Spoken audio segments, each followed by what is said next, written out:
سلام بچه‌ها، خیلی خوش اومدید به این ویدیو.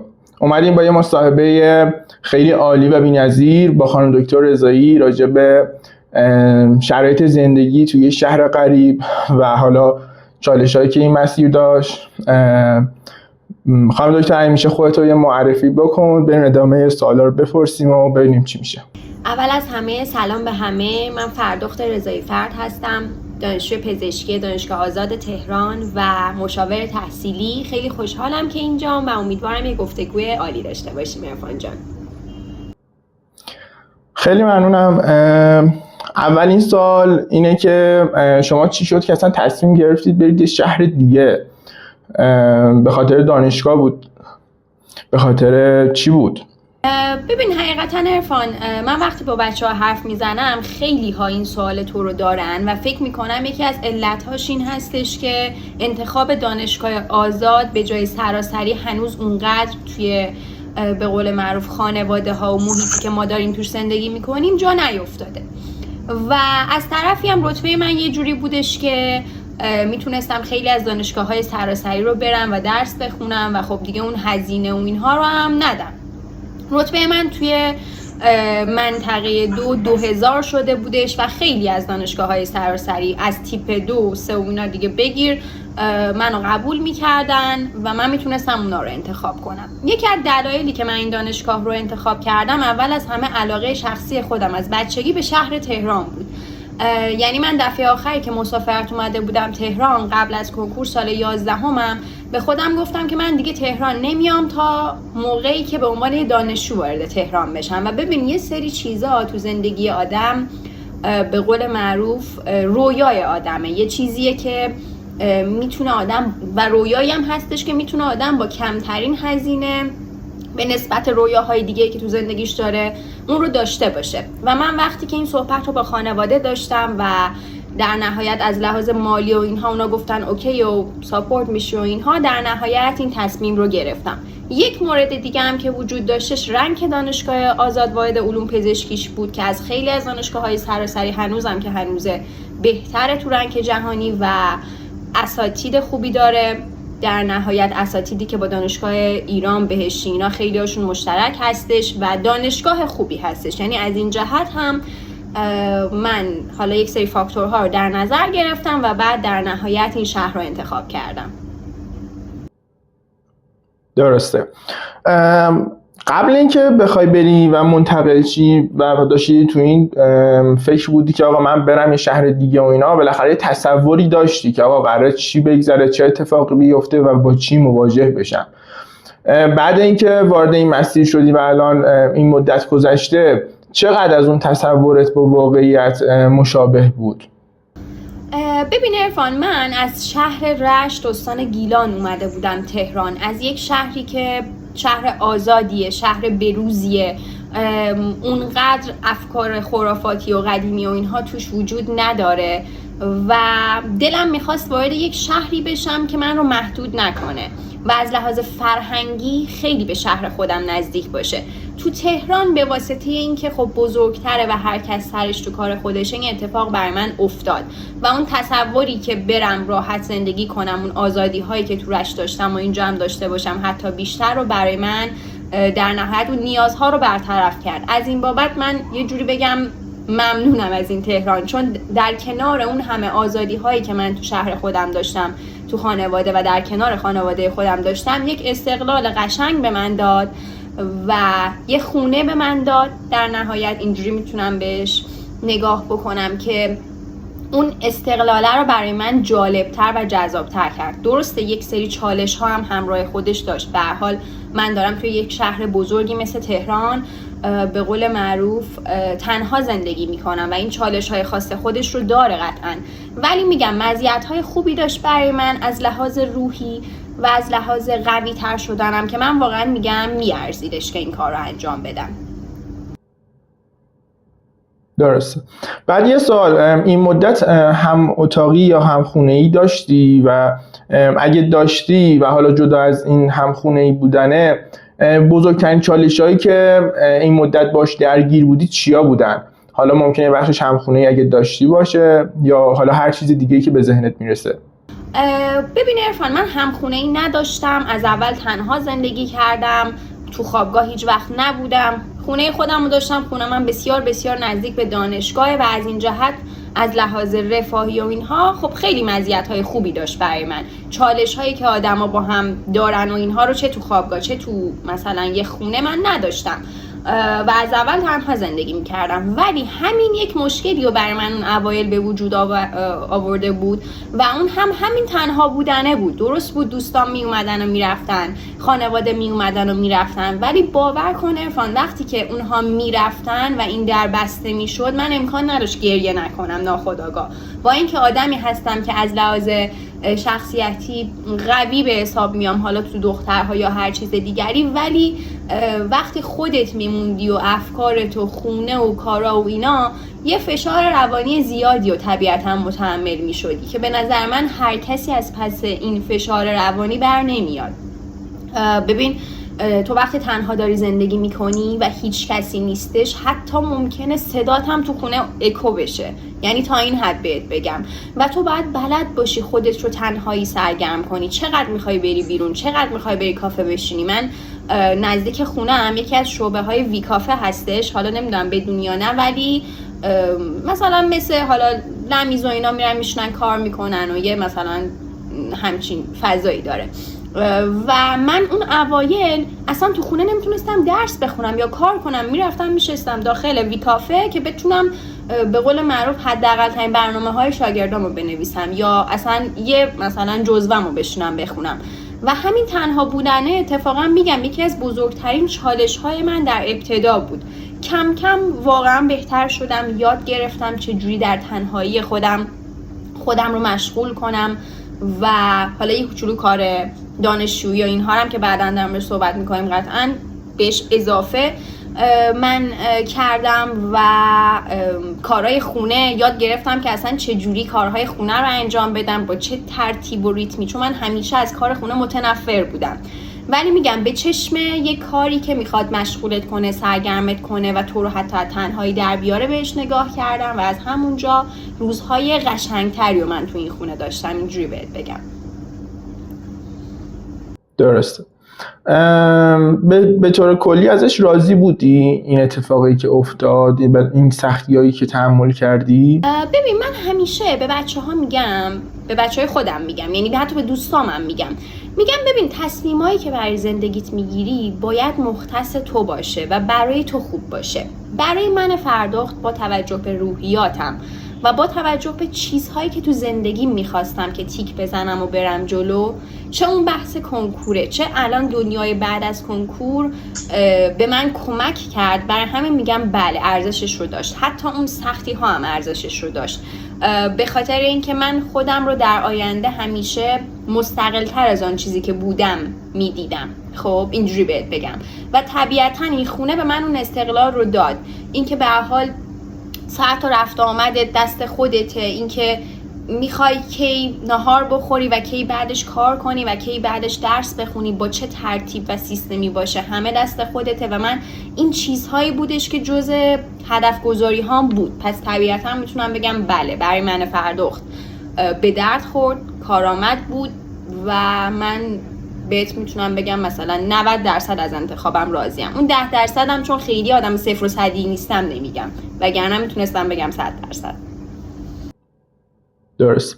بعد موقعیتی شده بود که مثلا بگی ای وای دیگه این دیگه تهشه، چقدر سخته، من از پسش بر نمیام. آیا اون موضوع اصلا حل شد یا اگه حل شد چجوری حلش کردی؟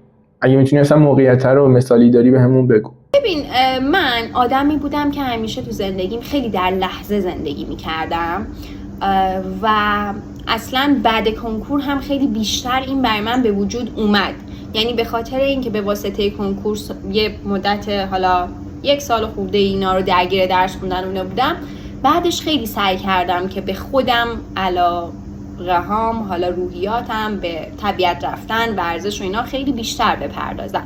یک چیزی که جزء به قول معروف علاقه های زندگی منه وقت گذروندن با خانواده، دوستای نزدیکم و اون اجتماعی بودش که من داخل رشت داشتم. وقتی اومدم تهران من انگار از کل دنیای اون اجتماع جدا شده بودم. اونا همه همون جور مونده بودن و من فرخ از اونا جدا شده بودم. اومده بودم یه جای دیگه ای که به منم داشت خوش نمیگذشت تنهایی. اینجوری بهت بگم، با اینکه امکانات رفاهی بود ولی حال دلت خوب نبود. به قول معروف یه نفری که مهاجرت کرده و یک عزیزی که مهاجرت کرده بود در مورد خارج از کشور میگفت این خانه قشنگ است ولی خانه ما نیست. حقیقتا یه همچین اصطلاحی بود برای من. این خونه خیلی قشنگ بود، خیلی جالب بود، ولی خونه من نبود، از این جهت که اون افرادی که دلم میخواست در کنارم نبودن. و در نهایت میگم یکی از اون لحظاتی بودش که شبهایی که من بسیار بسیار دلتنگ میشدم و نمیتونستم کاری بکنم، یعنی فکر میکردم نمیتونستم کاری بکنم عرفان. و یک شب باورت نشه یک جا شروع کردم سفرهای یکهویی به رشت و یه دونه کیف برداشتم، خونم هم از آزادی دوره، اینجوری بهت بگم، یه کیف قشنگ یه دست لباس پوشیدم، یه کیف برداشتم، ساعت 12 شب رفتم آزادی، یه تاکسی یعنی یک ماشین در نهایت خطی گرفتم رفتم رشت. 6 صبح رسیدم رشت، رفتم یک روزه همه دوستامو دیدم، خانواده‌مو دیدم و اینا و شبش برگشتم. و اونجا بر من خیلی جالب بود که این قفل با یه چمدون باید حتما مسافرت کنی و اینا شکست و خیلی جالب بود از این جهت که من فهمیدم اشکال نداره الان حالت بده میخوای کنار اونا باشی، خب برو، تو که در یک قاره دور افتاده دیگه از اونها نیستی، میتونی با 4 ساعت ماشین نشستن با 1 ساعت پرواز بهشون برسی. و بعد از اون دیگه این کار رو بسیار بسیار تکرار کردم، با هواپیما رفتم، با هر چیزی که میتونستم خودم رو برسونم رفتم، دلتنگیم رو برطرف کردم و بعد برگشتم. یعنی اینو یاد گرفتم در اصل. بعد از نظر واقع حالا یه سری چیزا گفتی ولی یکم دوست دارم بیشتر توضیح بدی. از نظر وابستگی حالا به خانواده، به قولی خودت گفتی به دوستات داشتی و این وابستگیه میشد که انقدر آزاردهنده و عجیب غریب باشه که کلا بگی آقا پشیمون این مسیرم.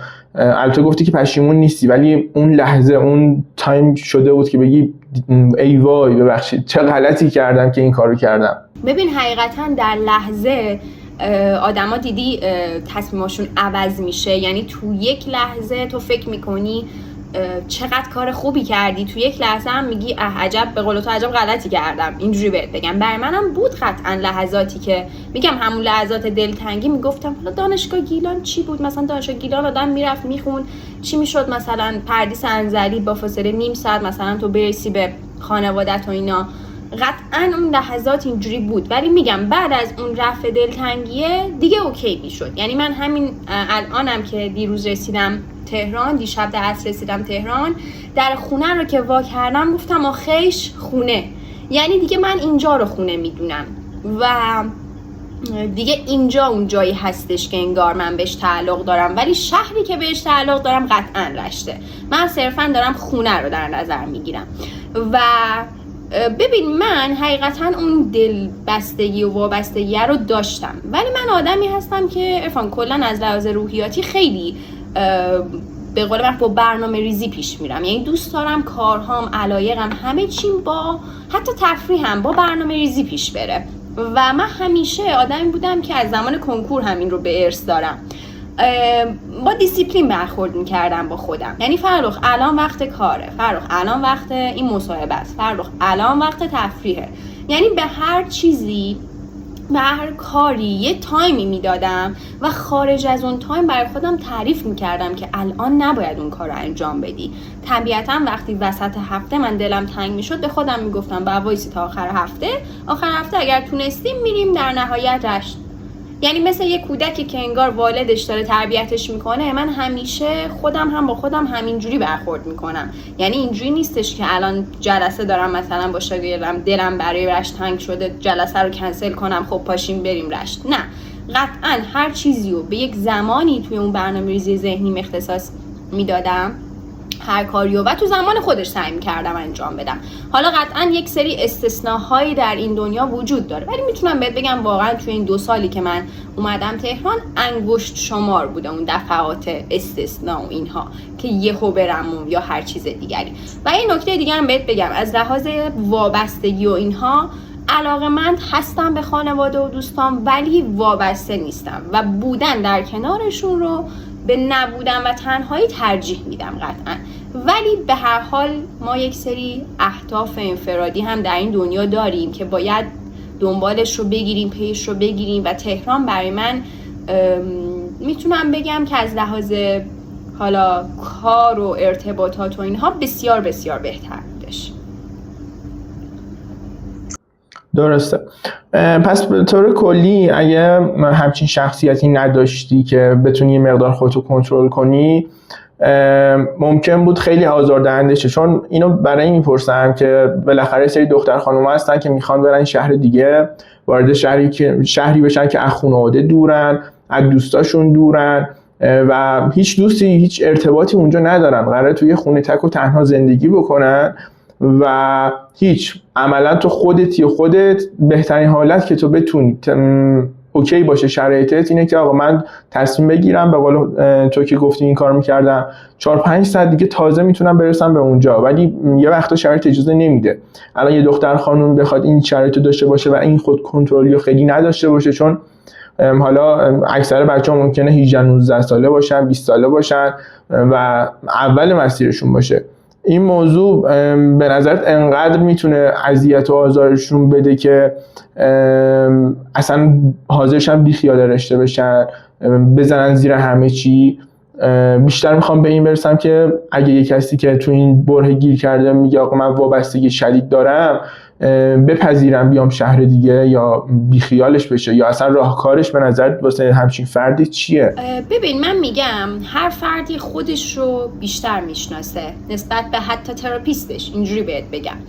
و به نظر من خود بچه ها با خودشون یا هر فردی باید فکر بکنه خب چه میخواد مهاجرت کنه یک کشور دیگه، چه میخواد به یک شهر دیگه مهاجرت کنه. چون مهاجرت به یک شهر دیگه حتی برای تحصیل هم دقیقاً از نظر من کوچیک شده همون مهاجرت حتی به یک قاره دیگه است.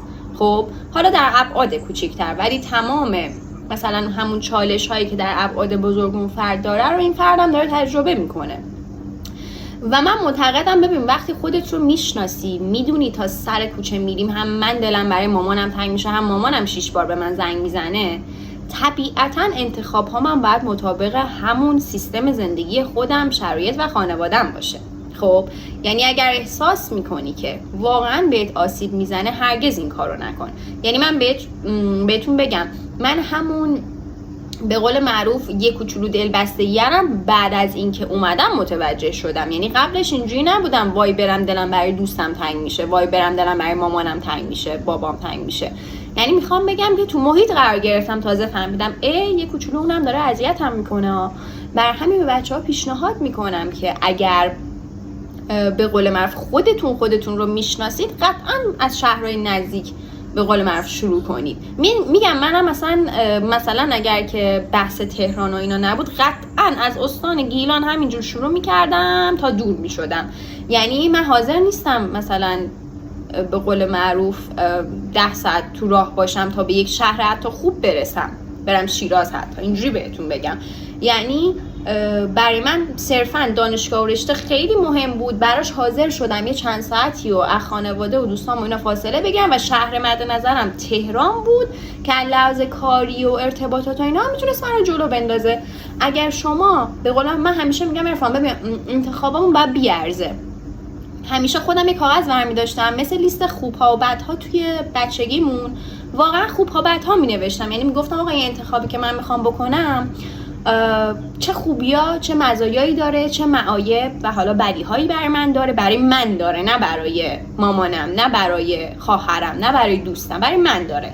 و وقتی این کفه ترازو خوبها و بدها یه طرفش به اون یکی طرف به قول معروف میچربه و سنگین تره وزنه، در نهایت من با استدلال و دلیل میتونم اون انتخاب رو رد کنم یا تایید کنم. خیلی ممنون از توضیحات کاملت. و یه سوال دیگه، اکثر بچه‌ها که میخوان بیان شهر دیگه مجبورن که هم درس بخونن به هوای دانشگاه، هم مجبورن کار کنن که زندگی خودشونو بچرخونن. هم مجبورن کارهای خونه رو بکنن، حالا حتی خوابگاه هم باشن بالاخره مجبورن کارهای شخصیشون رو بکنن، ولی کسی مثالی که تو تنها بوده کاملا 0 تا 100 کارهای شخصیش با خودش بوده، ولی حالا این ماجرا پیش اومده. اول اینکه خودت از نظر مالی حمایت می‌شدی یا اینکه نه نیاز بود که خودت جداگانه کار کنی و این ماجرا رو رفع نیاز کنی به قولی.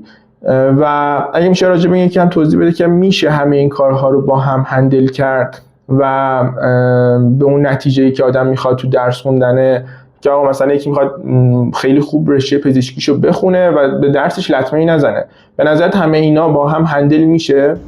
ببین اگر بخوام به قول معروف در یک کلمه بگم بعد توضیح بدم، بله میشه. ولی خب حالا چه جوری میشه و تو چه شرایطی تو قرار میگیری، خب یک سری توضیحات داره که الان بهت میگم. ببین اول از لحاظ حمایت مالی خودم بگم، بله من 100% حمایت میشدم از روز اول توسط خانوادم، پدر مادرم، و هنوز هم میشم. یعنی با اینکه الان کار میکنم، درآمدم اونقدر بد نیستش به اندازه که نیازهای خودم برطرف کنم هستش، ولی همزمان خب شهریه دانشگاه خودت میدونی هزینه به قول معروف خونه و اجاره خونه داخل تهران خودت میدونی زیاد هستش و همه اونها با خانوادم هستش، حتی هزینه خورد و خوراکم و اینها. یعنی به هر حال چیزایی که برای خونه تهیه میکنم همواره پدرم مادرم هزینه‌اش رو میدن و من صرفا اون درآمدی که کسب میکنم بگم برای پسنداز و خرید به قول معروف لباس و کیف و کفش و کلاه و حالا یه کار خاصی میخوام بکنم فلان و اینا هستش. یعنی قطعا حمایت بهت بگم 100% از سمت خانواده دارم و ممنونشون هستم، اینجوری بگم از این بابت. ولی بحث کار کردن و چرا شروع به کار کردن و اینها اصلا بحث جداست. یعنی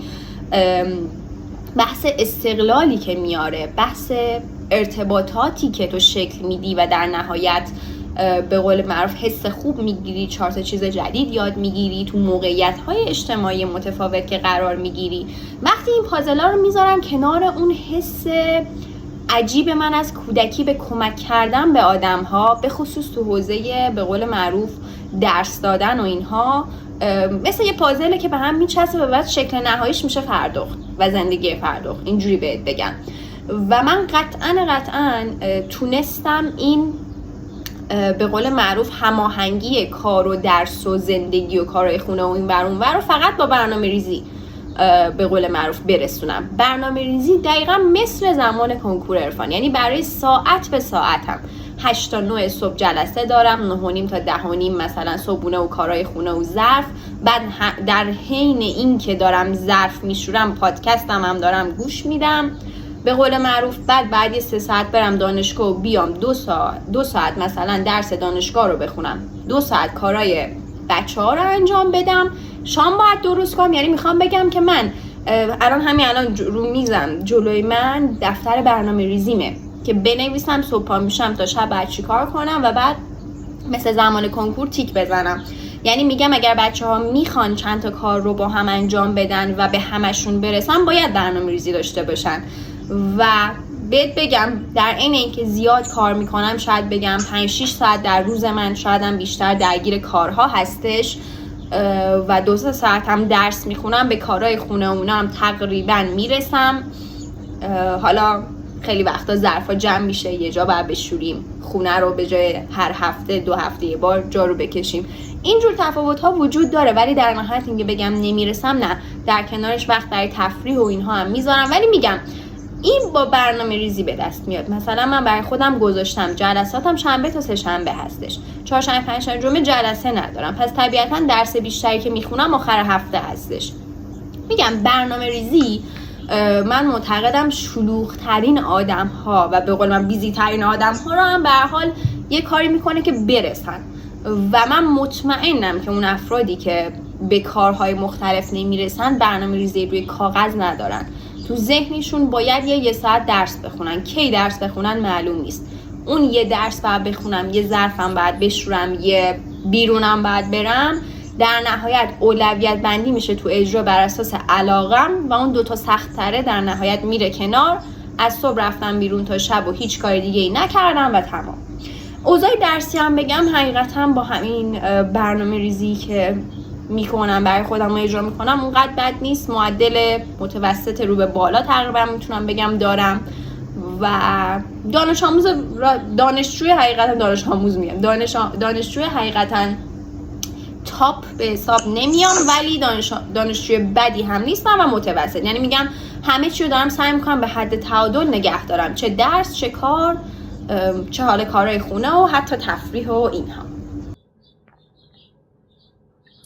پس به طور کلی با برنامه ریزی و حالا یه مقدار انرژی بیشتر گذاشتن شما توی شهر دیگه میتونید به تقریبا اکثر کاراتون به حد اندازه برسید. یه چی بهت بگم عرفان، من خیلی به این اعتقاد دارم که اگر میخوایم به چند تا کار برسیم به هر حال نمیتونیم 10 ساعت هم بخوابیم، نمیتونیم تا 11 ظهر بخوابیم. خیلی وقتا من جمعه صبح تا شب رفتم طبیعت با دوستام، خسته و مونده، بعد رفتیم بیرون فلان، یک شب رسیدم خونه 8 صبح جلسه داشتم و بلند شدم و اون جلسه رو گذاشتم. خب یعنی میخوام بهت بگم که به هر حال زندگی افرادی که یه کوچولو مشغول ترن با افرادی که هیچ کاری دارن انجام نمیدن، صرفا یه دانشگاه دارن میرن، قطعا متفاوت خواهد بود و بچه‌ها باید به این توجه کنن. یک سری سختی‌هایی و مخصوصا تو اون ماه‌های اول قطعا متحمل میشن تا وقتی که قلقش دستشون بیاد. یعنی دستشون بیاد چه زمانهایی و به چه کاری اختصاص بدن، با بازدهی و کیفیت بیشتری انجام میشه. و یه چیز دیگه هم بگم، اون اوایل اگر احساس کردن خیلی داره بهشون فشار میاد و اینا، سعی نکنن همه کارها رو با کیفیت بی‌نظیر انجام بدن. خب و میتونن یه کوچولو از کیفیت کارها کم بکنن، یه کوچولو سعی کنن همه رو اول با هم هندل کنن و اینا، کم کم حالا کیفیت کارها رو هم بالا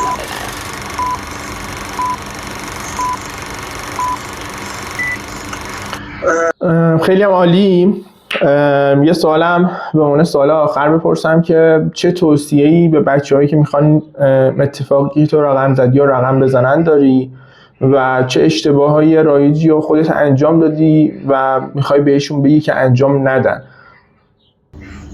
ببین حقیقتا اگر بخوام پیشنهادی به بچه‌ها بدم، مخصوصا به اونهایی که کنکورشون تموم شده و وارد دنیای بعد از کنکور شدن، میگم سعی کنید از لحظه به لحظه زندگیتون استفاده کنید.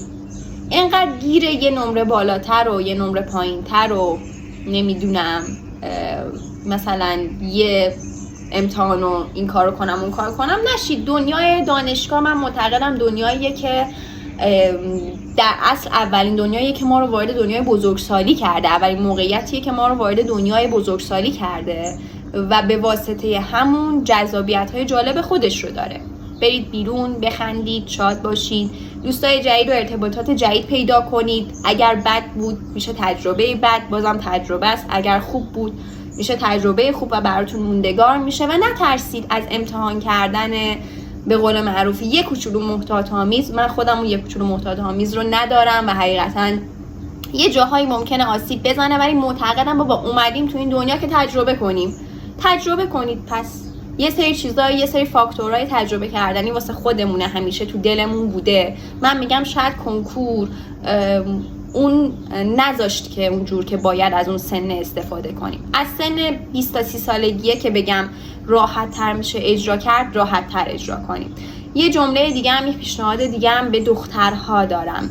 قطعاً بهتون پیشنهاد میکنم که کار کنید. درآمد مهم نیست چه کاری، مهم نیست چقدر درآمد داره، سعی کنید پول در بیارید و این رو هی پیشرفت بدید، بیشتر کنید. پول در آوردن و درس خوندن من معتقدم که چیز بدی نیستش، بهت قدرت میده و من احساس میکنم دخترها تو جامعه ما، عرفان نمیگم پسرها، نه من اصلا آدم فمینیست و اینایی نیستم، ولی میگم من معتقدم دخترهای جامعه باید قدرتمند باشن. من اگر پول در نیارم، من اگر پول نداشتم، من اگر اون جایگاه به قول معروف اجتماعی رو نداشتم، حرفی هم که بزنم کسی گوش نمیده. این حداقل ترین چیزیه که من معتقدم یه دختر باید داشته باشه.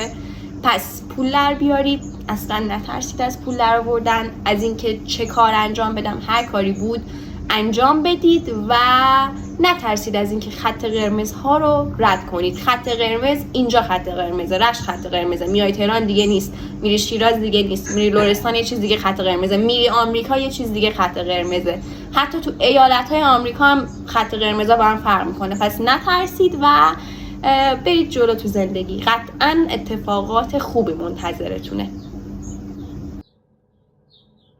فرخ، من همیشه میگم که با شرایط ما و حالا جوی که الان هست واسه دخترها، حالا نه بیشتر از پسرها ولی حداقل اندازه پسرها لازمه که زندگی مستقلی رو داشته باشن، استقلالشون رو داشته باشن و به قول تو حتی شده درآمد کم با کار زیاد رو داشته باشن و اون استقلاله به نظرم واسه دخترها با این شرایط ما حداقل واقعا نیازه و اینطوری نیستش که حالا دختره آخرش ازدواج میکنه فلان میکنه. اصلا عرفان یه چیزی من بهت بگم، ببخشید وسط حرفت، ولی اینو میخواستم بگم که گفتی کار زیاد و پول کم. حقیقتا بگم اولین شاگردای من با مبلغ 350,000 تومان برای یک ماه بود عرفان. یعنی 350,000 تومان رو بهت بگم حتی 2 سال پیشم که من شروع کرده بودم چیز کمی بود، اینجوری بهت بگم. یعنی ما اون موقع مشاوره 1.5 میلیونی 2 میلیونی داشتیم و میگم صرفا اون کار رو انجام دادم که بگم آقا من کارم رو شروع کردم و برای هر یه دونه دانش آموزی که می اومد من شاید بگم به اندازه 30 میلیون تومان ارزش میدادم و تو ذهن من تیک میخورد. حتی من یادمه من اولین به قول معروف درآمدی که توی تیمی که بودم داشتم واسه 10 روز مشاوره فقط بود 20 تا 30 و 174,000 تومان فکر کنم به حساب من واریز کردن و من اصلا این مبلغ رو به بابام نگفتم، چون اگه میگفتم منو آتیش میزد، میگفت تو این همه داری زحمت میکشی واسه این مبلغ یا هر چیز دیگری. ولی میخوام بگم ببین حتی اون مخالفت‌های خانواده و اینکه به قول معروف اوایل میگفتم فقط درس تو بخون و اینا باعث نشد من کوتاه بیام که در نهایت الان به نقطه‌ای رسیدم که تمام و کمال از کار من حمایت میکنن و کمک میکنن که روز به روز توش پیشرفت کنم. دخترها باید قدرتمند باشن، باید کار کنن، پولش مهم نیست، اول شروع بکنیم و بعد ذره به ذره بهترش کنیم. چیزی که سر همه چیز فکر میکنم جواب بده، جمله‌ای که سر هر کاری جواب بده. اول ما شروع بکنیم بعد حالا بهترش میکنیم، با کیفیت تر میکنیم، گرونتر میکنیم، قشنگتر میکنیم یا هر چیز دیگری.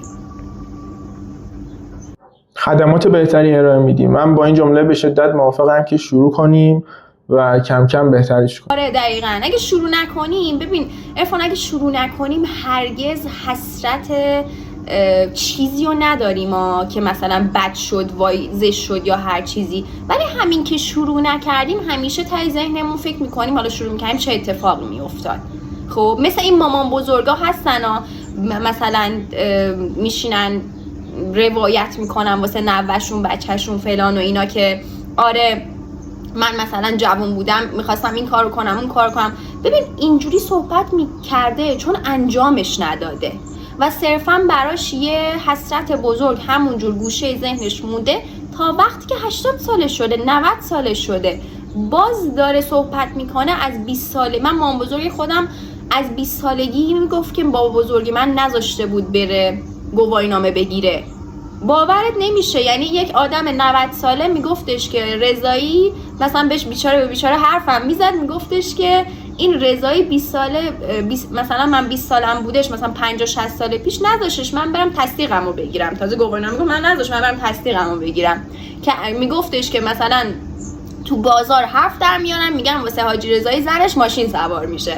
حالا کی قبل انقلاب بود این داستان. یعنی میخوام بگم حسرت ها میمونه، از بین نمیره به قول معروف. پس انجامش بدیم و ممکنه بعضی از تصمیم ها خطرناک باشه، آسیب زننده باشه، ولی اگر خودت انتخاب کرده باشی و مسئولیتش رو 0 تا 100 قبول کنی، آسیب هاش هم حتی در نهایت به چشم به قول معروف چیزی که اذیتم کرده نمیبینی، چون خودت انتخابش کردی.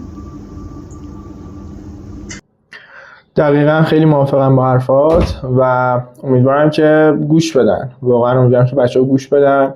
این حسرته من خودم شخصا شاید توی سری ابعاد داشتم و به نظرم خیلی واقعا مهمه که نذارید حسرت به دلتون بمونه واسه کاری. خانم دکتر خیلی ممنونم که دعوت منو پذیرفتی، این مصاحبه رو انجام دادیم. امیدوارم که این مصاحبه به درد بچه‌ها بخوره، ازش استفاده رو بکنن و همین.